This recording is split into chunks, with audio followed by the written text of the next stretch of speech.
Hello, and welcome to Unwrapping the Gift. Here we discuss issues in gifted education, teacher tips, and leadership strategies. Hello, I'm Dr. Darlene Wiggins-Dockery, and we'll be continuing our series on addressing underrepresentation in gifted education programs. After I recorded this video, 2 articles were released on the impact of poverty on the experiences of gifted students. One is a report card authored by researchers at Johns Hopkins University, Dr. Jonathan Pluckard, Dr. Jennifer Glenn, Ms. Grace Healy, and Dr. Amanda Detmer. It was published by the Jack Kent Cooke Foundation and entitled Equal Talents and Equal Opportunities. The other is an article entitled Disentangling the Roles of Institutional and Individual Poverty in the Identification of Gifted Students that was published in the journal Gifted Child Quarterly. This definitely affirms literature referenced in the content of my video, and I will include the links below. Today, I'd like to talk about gifted education program identification and the impact of poverty on whether or not a student will be identified for participation. While Gagne in the 2004 study discussed the impact of environmental factors on talent development, there is one environmental factor for sure that will determine whether or not talent gets developed, and that is poverty.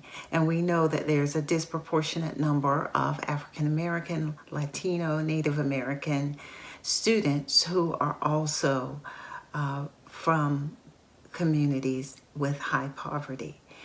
Part of the challenge of addressing the issue of poverty is the lack of agreement on what poverty even is.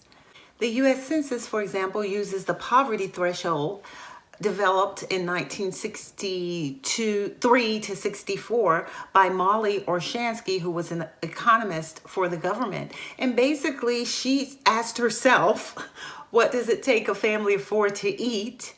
And then she multiplied it by 3, and that's what our census uses as the poverty threshold. Now, they do not take into consideration things like childcare costs, higher taxes, nor does it consider where do you live. Do you live in a city where the cost of living is higher? Do you live in a community where the cost of living is lower? So none of those things factor in the definition of the poverty threshold. But we know despite how poverty is measured, its impact is clear.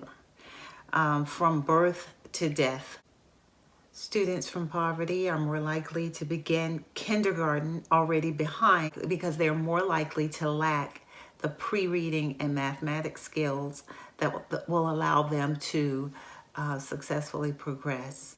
Ford and Whiting examined the lack of representation of African American students in AP placement, and they found that in schools that had high populations of students from low income and who also had high non-white populations, there were likely to be fewer AP course options. As Engstrom and Tinto pointed out, this lack of opportunity lays the foundation for future missed opportunities.